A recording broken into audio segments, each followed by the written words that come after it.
3, 2, 1. Welcome to Immersive Reactions. And today we are doing a behind the scenes video of The Matrix, the movie we just watched on our timeline. Other movies will probably be out.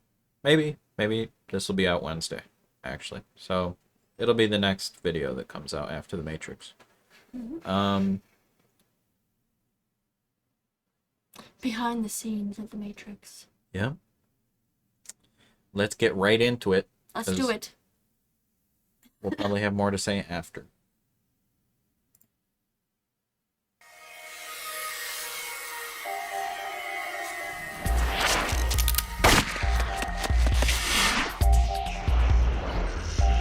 The movie takes place in another time and another place with unbelievable visual and special effects. Yeah. The Matrix is a science fiction film, but it's also an action-adventure film. You see things that are fantastic. And you say, well, wait a second, that's impossible. When they explained to me the kind of movie that they were trying to make, I got really fired up about it because nobody's made this kind of movie before. Synthesizing evolution, acting in the construct, giving flesh to a cartoon, soul to a machine. The movie takes place somewhere in the distant future. It is a time when computers rule the world. Numbers. You have a world of people who believe they're real, but actually they're not. They're living inside a computer program, and there are a number of other people within that who are trying to liberate those people. I feel like this is going to be the from their, future. Captivities. Oh my gosh. He's got the bejesus. Everything for granted. And then other times it Yeah. feels like it's about true. hope and love and belief. It's about robots versus kung fu. And there's some crazy action. Yes. Indeed. Especially for 1999. I mean, I haven't seen a lot of movies, so I'm not sure if there is many more movies with so much action, so The idea that they made it. It's just let us know what other movies are like the most action-packed. I've never seen nothing quite like it. Sydney, Australia. Oh, they're in Australia? Yeah, Sydney, Australia. That's interesting. Filming on a location in Sydney is actually a pleasure. We're in a great city that's got a lot to offer and a very professional crew. Oh, that's great. Well, here we are in Sydney in a beautiful new facility. This stage is literally brand new. We're the first movie in the stage, and we moved in here to build these sets. The paint was wet on the walls. I mean, it literally, do not touch the walls, they're wet. Wow. Brand spanking new.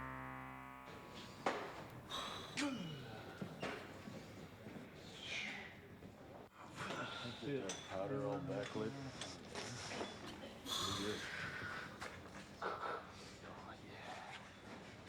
Is it okay if I kind of come forward?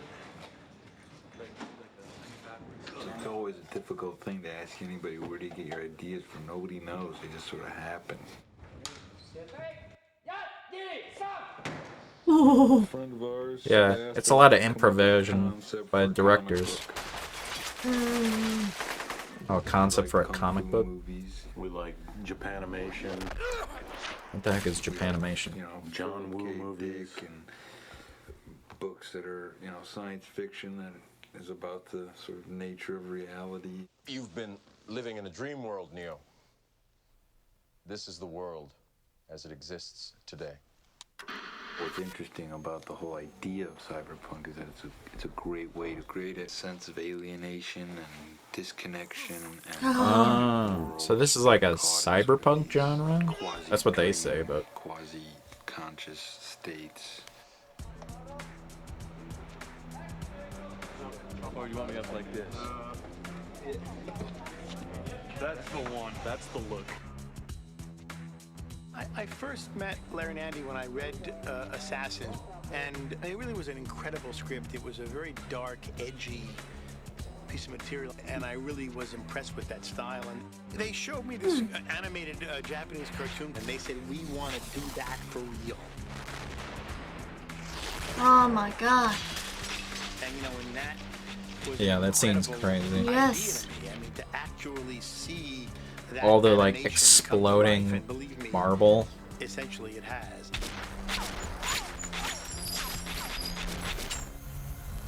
We've had our eye on you for some time now, Mr. Anderson. In one life, you're Thomas A. Anderson, program writer for a respectable software company. The other life is lived in computers, where you go by the hacker alias Neo and are weird. guilty of virtually every computer crime we have along. I play, They're in computers, Thomas Anderson, but they use computers in the Yes. computers. by Lawrence Fishburne. I'm searching for the answer to a question. The question is, what is the Matrix? My character feels that the answer to this question will somehow make sense of his life. Okay. Yeah, they didn't give a lot of backstory about No. like It's called Morpheus. before him. And What happened? Morpheus is a person who lives in the real world, and he's the leader of this band of people looking for the one. You felt it your entire life, that there's something wrong with the world. You don't know what it is, but it's there, like a splinter in your mind. He is this like fevered missionary guy. He's a zealot. We think there's something dangerous about people who believe they have the truth. And He just walked into them so they do effortlessly. sort of I was act good. Whoa. blindly. This is your last chance. After this, there is no turning back. You take the blue pill, the story ends. You wake up in your bed and believe whatever you want to believe. You take the red pill, you stay in Wonderland, and I show you how deep the rabbit hole goes. That's a meme. There's a couple references to Alice in Wonderland in the movie. I think that is a brilliant book. Alice in She Wonderland. comes into this world. It's interesting. All this craziness, and people just give her things and say, eat this. Just drink that, this," yeah. And everything affects her and changes her, and nothing makes sense. Nothing's logical. That's It's true. It's Whoa. the way you have to do it, and we try That to is do wild. that with the beginning of the film. It's crazy. That scene is crazy. The thing that I love about Trinity is that I'm portraying someone who's really, really strong and who has a real mission and a real purpose. Can you fly that thing? Not yet. Operator. Tank, I need a pilot program for a B-212 helicopter. She's a warrior, yet I don't think that she's lost being a woman. No. I don't think so either. Yeah. Smith is the law It is Because she still believable. has like woman qualities to her, like Yeah. her compassion and her feelings. It's believable. There was an accident. It's not like it's like completely devoid of. Cypher was a strong disciple of Morpheus. But now, I've had second thoughts. Did he tell you why he did it? Why you're here? Jesus. What a mind job. So you're here to save the world. Yeah. Whoa. He like wants nothing to do with it anymore. No. He's trying to make a joke out of it. Speaking about Well, Larry and that's Andy saying this all. together as a pair, as a team of writers, I liken them to the Brothers Grimm. I have to imagine that that's what the Brothers Grimm were like. Oh, God. Somebody's going to be here. They work very well together. They've got a wonderful sense of humor. So you do get a dialogue happening that is normally just within the one director's head. So it's normally one director talking to themselves, working out a problem, and then expressing their solution to that problem. Whereas with Larry and Andy, you'll see the dialogue going on. That's cool. Just like real I like guys. that. There's none of that kind of Hollywood thing is not evident at all. You know, Yeah. they're from Chicago, you know. That's crazy. They wear baseball hats. They watch basketball games. They love movies. They love, you know, they get so excited. There's nothing greater than doing a scene for them and for them to get I wonder if excited. there's any like other standout like duo director movies. I don't know. But... Seek and search for clarity. They're very thoughtful, and yet they're very they have a wonderful sense of humor. To see what they're thinking between each other. Yeah. And then to see it instead of just wondering what they're thinking, really, that's lovely. You know, unusual that not lovely, but are so sure of awesome. what they want. Oh. They write the script. They know exactly what they want. They know exactly what angle they want to see it at. Yes, What the actor I should see say. that. How he should turn when he takes the breath in his speech. I mean, they know it exactly.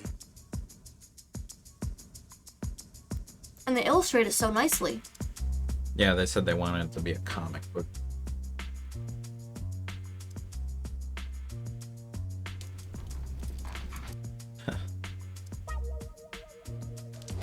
The brothers had storyboards of fight sequences that they wanted to see, certain, you know, punches and kicks and flips that they wanted to see. Oh, there's the elevator. To see some I of the see. framing of, you know, Wow. Frank Miller. They got it spot on. Yes, they did. Angles and perspectives in it. Dodge this. Wow. Worked with people that they knew from the comic That is that's amazing. impressive. Yes. They got exactly what they want. We went into the first Warner Brothers story meeting and they said, okay, now we know we've bought something cool. We don't know what it is. Could you just take us through it once? They helped translate the movie for us. Nobody Oh yeah, when he's in really custody understood and they did that to his the mouth. level of the action that we wanted in the action sequences, and then when we'd show the storyboards, people would go, oh, geez. The scale you can pull off the comics is just Oh my gosh. fantastic. You can freeze a moment and make an image that sort of sustains. There's some action I think you can do a lot better in comics. There's some things that work better in film. Kung Fu is great on film. Now, I'm supposed to start with these operation programs first. That's Major Barton Shed. Let's do something a little more fun. How about combat training? Jiu-jitsu. I'm going to learn jiu-jitsu.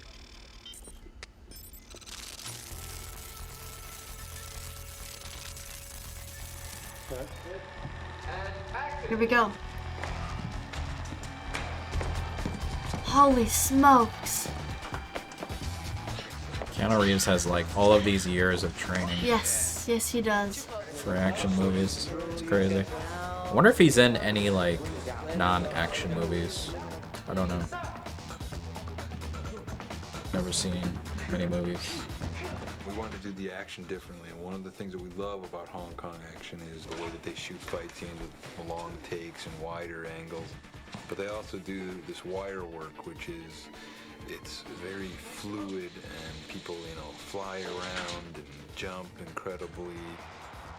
It's very balletic, and everybody has a superhuman and supernatural grace. We wanted to bring that kind of wire work to our movie. Ooh. Holy smokes. Oh, I'm jealous of that. Being able to do that. That's so cool. Fly around. When I first became involved, Larry and Andy were a little frustrated because their dream was to work with this guy that had done Fist of Legend. And through contacts in Hong Kong, we tracked the guy down, turned out to be Wu Ping.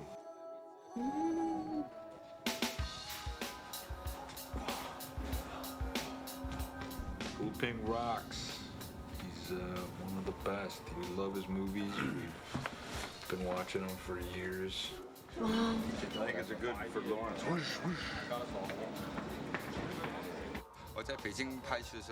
He said, I really don't know how they got my number about me. All that he knew is he was in Beijing making a movie and got a call from Hong Kong saying that the two brothers were really interested in talking to him. He said, I'm very busy, I don't have the time. And then the call came again. He read the script and he thought that script was a very brilliant script. So he decided that he should do it. Wow. That's amazing.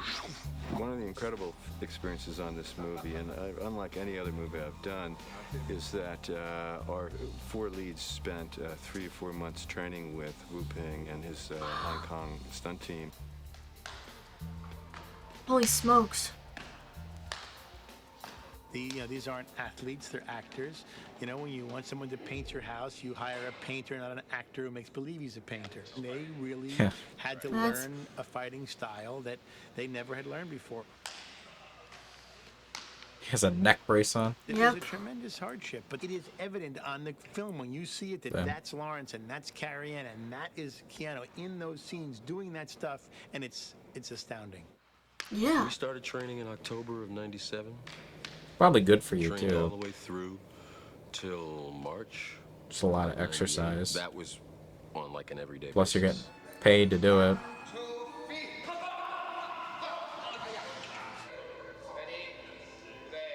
It was a very involving, exhausting process, which I initially thought we were going to be doing Kung Fu for maybe 4 or 5 weeks, something like that. And it ended up being months and months of training.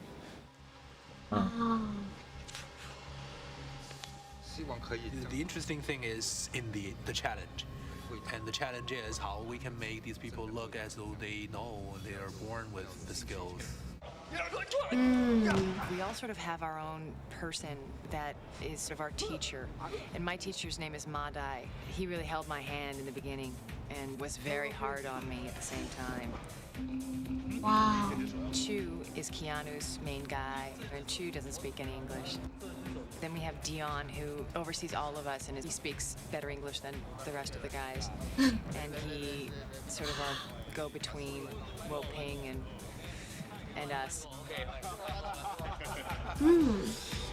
Each had their own people to teach them, so it wasn't just one guy. That's good. Kung Fu That's good. dojos in Los Angeles and in Australia, and at lunch we'd sit there with our legs, you know, trying to open the rusty gates and stretch and watch Kung Fu movies and see what was good and bad.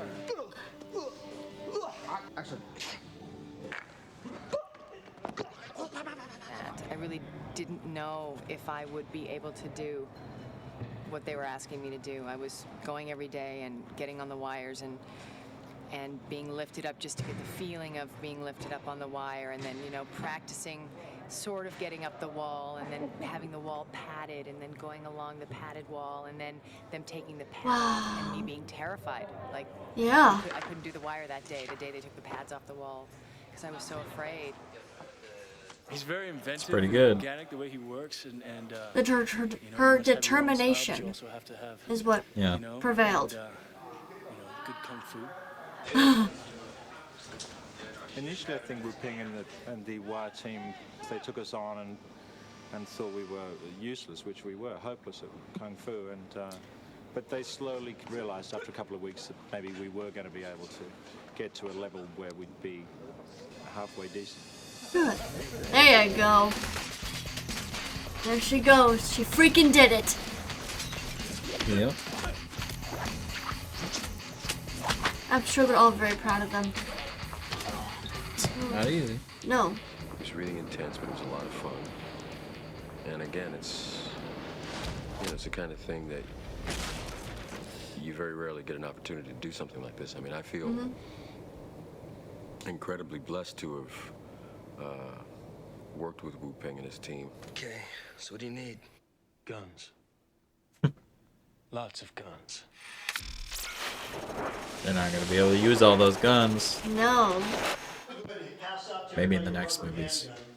Just so when I go over the nomenclature and what the weapons parts are, you guys understand what they are. You can physically have something. And these are 100% safe. Turn! Kill! Everybody pick up your weapon and hold it with 2 hands and put it out in front of you. Almost everybody has a great position. Almost everybody. Her, she's like pointing it upwards. I'm not do guns the way they're always done. But I can understand like you not wanting to point the weapon at someone. So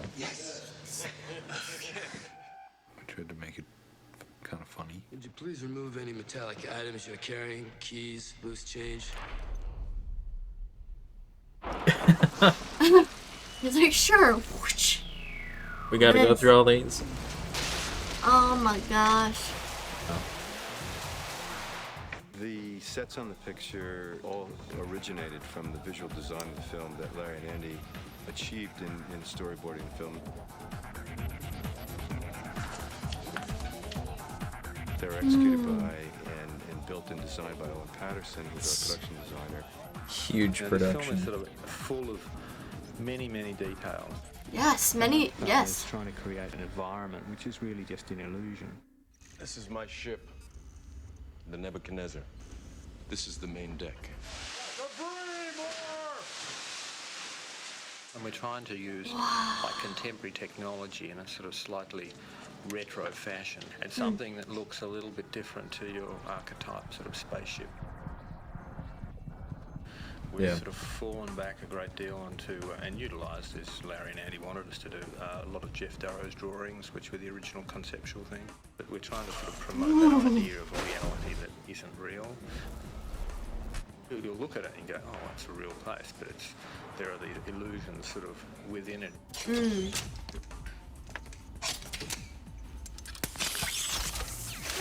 Oh. Where'd it go? I think there's some of the most beautiful and spectacular stuff I've ever been involved with. Wow. Well, yeah, from what I can see. Dang.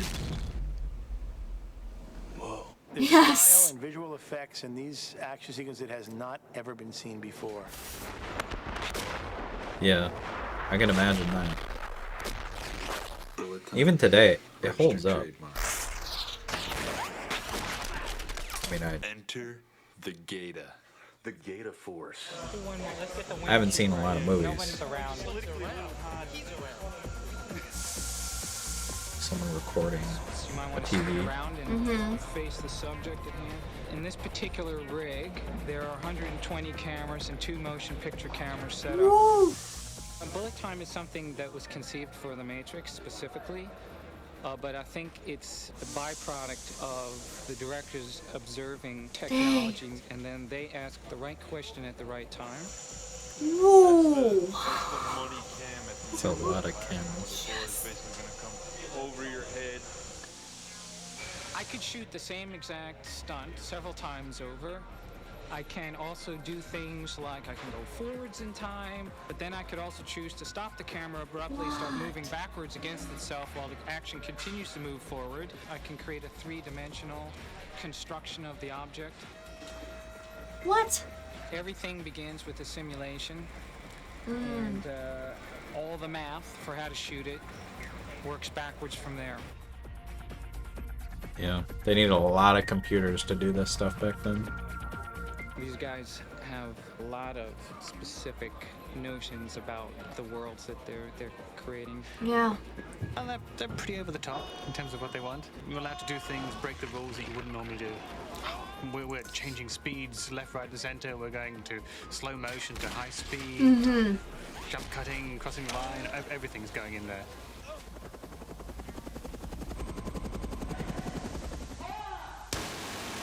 Holy smokes. To achieve what seems like a fairly simple thing to do, to fly a helicopter down the front of a building, shoot a window out, and rescue someone by jumping out the window, it seems, as we'll see it in the film, a seamless object. But in fact, it's been shot in 2 different buildings. It's been shot on a big set. Oh my god. Yeah. It's a lot of film to do. Figure out how to make that scene work. We wanted the glass to explode in sort of an ever-expanding circle. Oh. And to actually figure out how to make the glass do that, what glass to use, it probably took 3 months of heavy-duty research. Yeah. I believe it.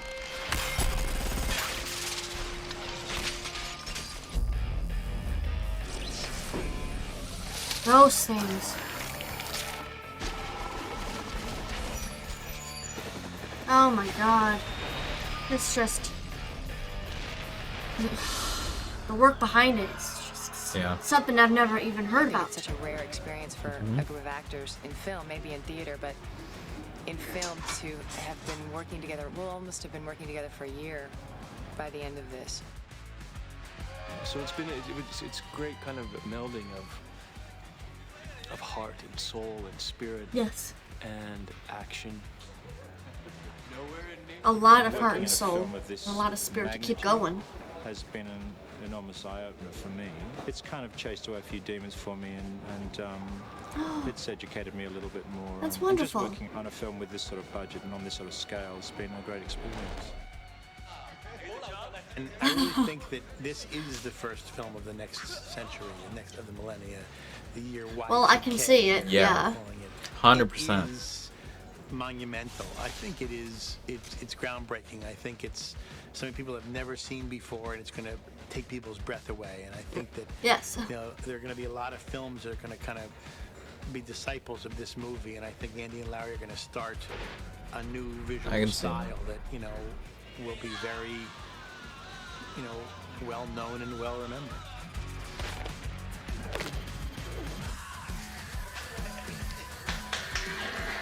That was very... Wow. Is that it? No, it's not. No, it's not it. Maybe it's the second part. Is there more? I think it's them doing it. I don't know. Whoa. That seemed like the end. Inches wide, I think, 6 foot deep and about 46 feet high. It was a really odd shaped set. Bonding to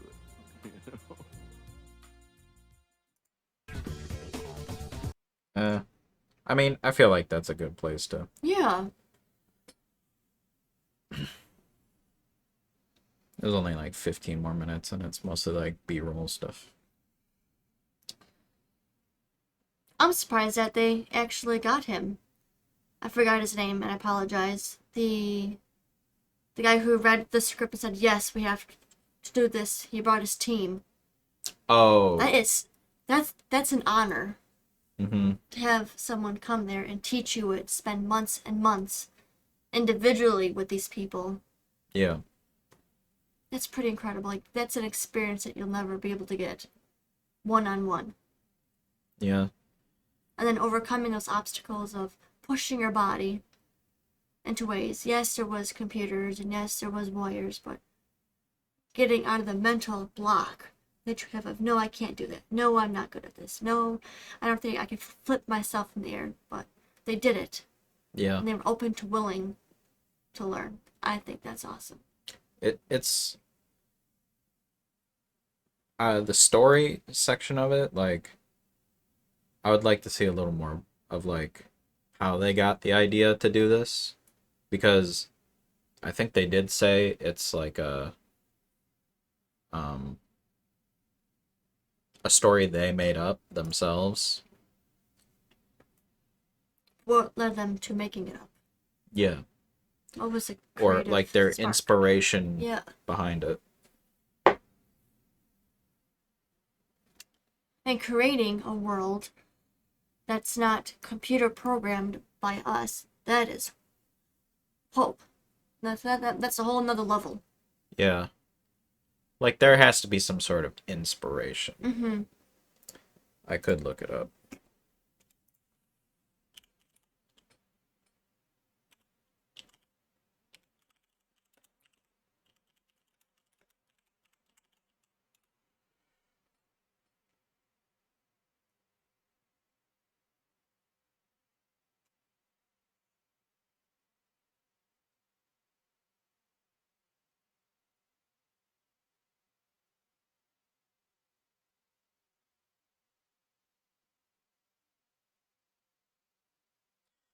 He influences the 1995 adaptation of Masamune Shiro's manga Ghost in the Shell, which I have heard of Ghost in the Shell before, but I haven't read it. Um, I don't know what that is, so I don't know how to. it's inspired by like 80s and 90s anime, pretty much. Which makes sense.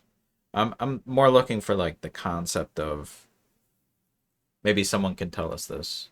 The concept of that we are living in a computer simulation. Yes. Like a simulated world.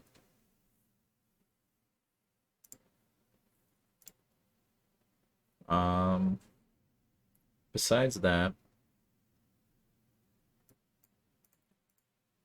I mean, I don't know a whole lot about computers or CGI or any of that stuff, but when he broke it down, holy smokes. You can do a whole lot of stuff with that.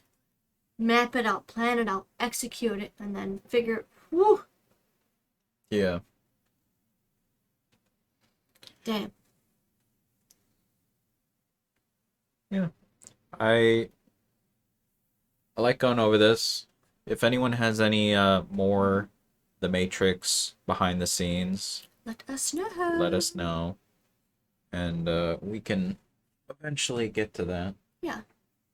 This is probably going to be out sometime probably Wednesday after The Matrix on Friday, so I'm gonna put this behind the scenes up on Patreon early if you want to see it there in its full state. I'm gonna cut a little bit of the full video of this, but the full video will be on Patreon, and all of our other past extras and extra content that I don't put on YouTube is going to be there as well.